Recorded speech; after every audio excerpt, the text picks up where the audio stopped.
मधुर opticians fibre glass सहित चष्मा फक्त 500 रुपयात बनवून मिळेल। आमचा पत्ता मधुर ऑप्टिशियन्स, अशोकनगर रोड, सातपूर, नाशिक।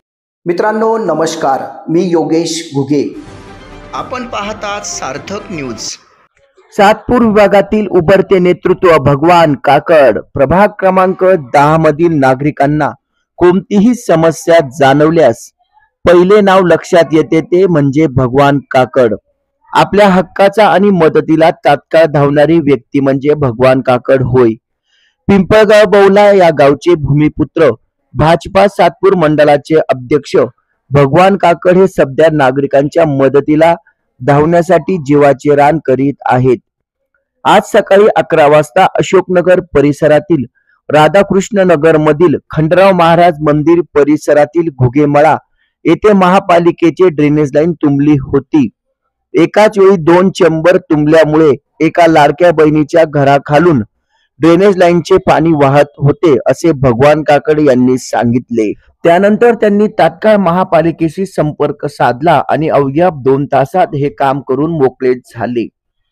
तात्काळ काम करण्यासाठी हक्काचं नाव म्हणून नागरिक भगवान काकड यांना पाहत आहेत। भगवान काकड यांनी जागेवर येऊन तात्काळ समस्या सोडविली, त्यामुळे परिसरातील नागरिकांनी भगवान काकड यांचे अभिनंदन केले आहे। आपण अशोकनगर परिसरातील खंडराव महाराज मंदिर आणि त्या परिसरात चेंबरची लाईन फुटली होती, ती तात्काळ आपण दुरुस्ती करून घेतली, काय सांगाल? तुमच्या चॅनलच्या माध्यमातून मला एक सांगावंसं वाटतं की मी आज सकाळी मला तिथल्या स्थानिक नागरिकांनी संपर्क केला की तिथं चेंबरची लाईन ही 2-3 दिवसापासून लिकेज होती आणि त्यात दुर्दैवी गोष्ट अशी होती, चेंबरची लाईन ही रस्त्यावरती चेंबरमधून पाणी निघतं, परंतु खंडराव मंदिरासमोरच्या जे घर होतं, जी आमची एक लाडकी बहीण होती, त्या लाडकी बहिणीच्या घराच्या खालून पाणी वाहत होतं आणि अत्यंत दुर्गंधीयुक्त परिसर होता। रोगराई पसरण्याची एक भीती होती आणि त्या परिसरातील नागरिकांच्या आरोग्यास धोका निर्माण झाला होता। तिथल्या नागरिकांनी मला संपर्क साधला असता मी महापालिकेच्या तात्काळ संबंधित विभागाशी संपर्क करून त्वरित तिथे कर्मचारी बोलून घेतले आणि स्वतः जाऊन बघितलं असता खूप अशी वाईट परिस्थिती होती।